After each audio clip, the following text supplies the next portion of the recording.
I recently done a video about how to shoot a sunset time-lapse with a drone, and it was very successful. I've received many requests for a follow-up, including exposure ramping. So in this video I will show a few different techniques. Let's get going. I always use profiles for hyperlapses, panorama or regular photography, but for this first one I will try using JPEG files to check the difference in quality. In the previous video I had opted for a static time-lapse, but there was a bit of lateral drifting. This time I will try a hyperlapse with a subtle forward movement. At the end of this video and in the description below I will post a link to my playlist about sunset hyperlapses, where you will find all you need to know about this topic. The best way to add movement under these conditions is to use the mode Course Lock in the hyperlapse menu. We can set the direction of flight and we can also choose a target for the camera direction, but under low light condition the aircraft in most cases will lose the target. Therefore we simply lock the direction without choosing a target for a movement with the camera pointing forward. In the previous video I was hoping to get some artificial light to show up during the sunset for an interesting shift in luminosity, but I was surprised to see that hardly any electric light was turned on. So this time I try my chance with some small towns along the Mediterranean coast of Sicily. I will do some changes to the settings. I would like to get a longer final clip, so I reduce the frequency of shot to 1 photo every 3 seconds. I set the length of the clip to 16 seconds and a relatively slow speed of 0.3 meters per second. Since there will probably be some cars in the frame, I want to get some nice motion blur. Therefore this time I will use an ND filter in order to use a slower shutter speed of around 1 second. The ISO will be at its base value of 100. And the correct exposure for the beginning of the clip is at an aperture of f5.6.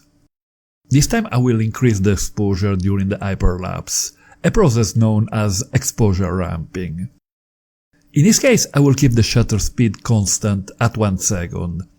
I can increase the ISO value from 100 to 400 for 2 extra stops of luminosity, as the image quality of the Mavic 3 is still excellent at that value. I can also increase the aperture from 5.6 to 2.8.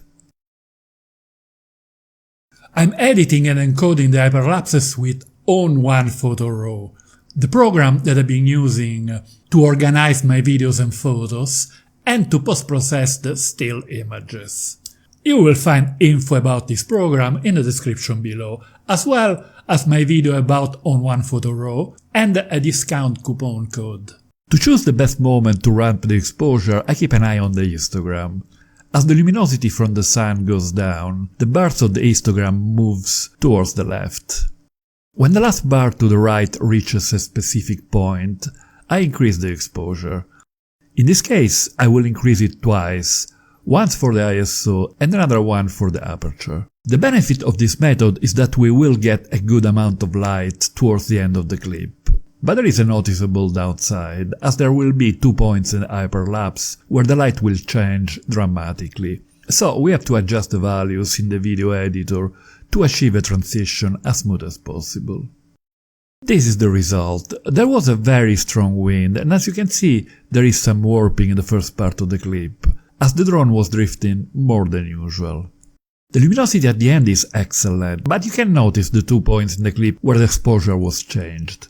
I only did a very basic adjustment to better underline this issue. I will show later on how to achieve a smoother transition. The JPEG files behave much better than expected and the color rendition is very pleasant. Once again I was expecting more artificial light to turn on in the small towns, but it didn't happen, so I decided to change the location for the next one. If you find this video interesting, don't forget to hit the like button.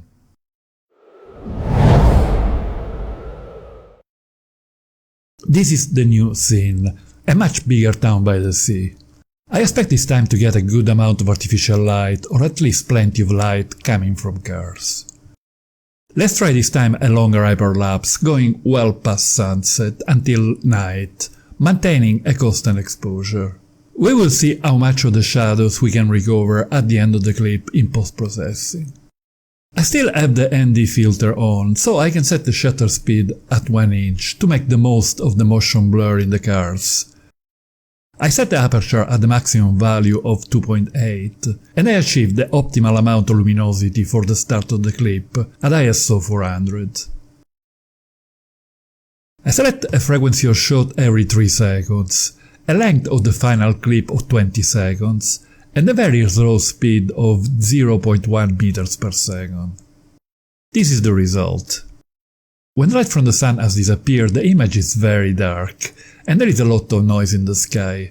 This would be a possible choice in case of a town with plenty of artificial light, but in this case, if we want to go until night, exposure ramping will certainly give better results.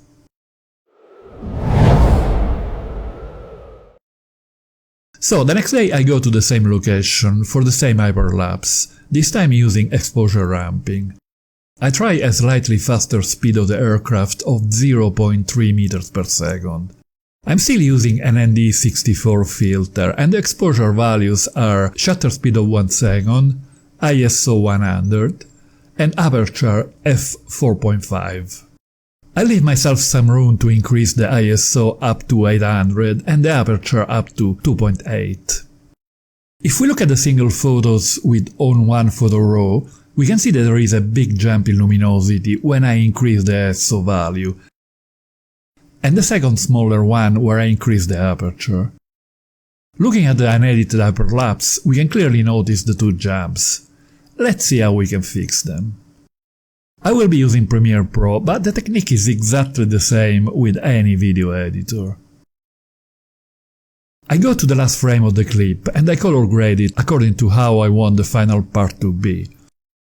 I make sure to create a keyframe for all the values, not only exposure but also contrast, highlight, shadows, white, black, saturation and white balance. Now, anytime I will modify values in other part of the clip, keyframe will be automatically added. I go to the first frame and I color grade for the beginning of the clip. Then I move to the exact point just before the first shift in luminosity and adjust the value until it matches as close as possible to the frame right after. I move to the second shift in luminosity and I do the same. As you can see, the transitions in the hyperlapse are almost seamless and I'm quite happy with the result. But the clip is not long enough and I would like to apply the same focus ramping technique to a longer hyperlapse. So, back to the drawing board, and the next day I am again in the same location. Obviously the light conditions might vary from one day to the next, so the result will be slightly different each time. In fact, this time it is quite cloudy and a bit hazy. I decided not to use the ND filter. I can set the exposure at the base ISO value of 100, the aperture will be at minimum value f11, it should give me some nice star-like effects in the lights. The shutter speed for best exposure at the beginning of the clip is 1/8 of a second, a bit faster than what I generally use to get the most out of motion blur, but it should be fine. This time I will ramp the exposure only once, it will make things easier in post-processing. When the light from the sun goes down, I can slow the shutter speed down to 1 second from the initial value. I want to get a longer hyperlapse, so I keep the frequency of shots to 1 photo every 3 seconds. I set the clip length to 20 seconds and the slow speed of the aircraft moving forward of 0.2 meters per second. As you can see, there is a big change in luminosity at the point where I increase the shutter speed by 3 stops.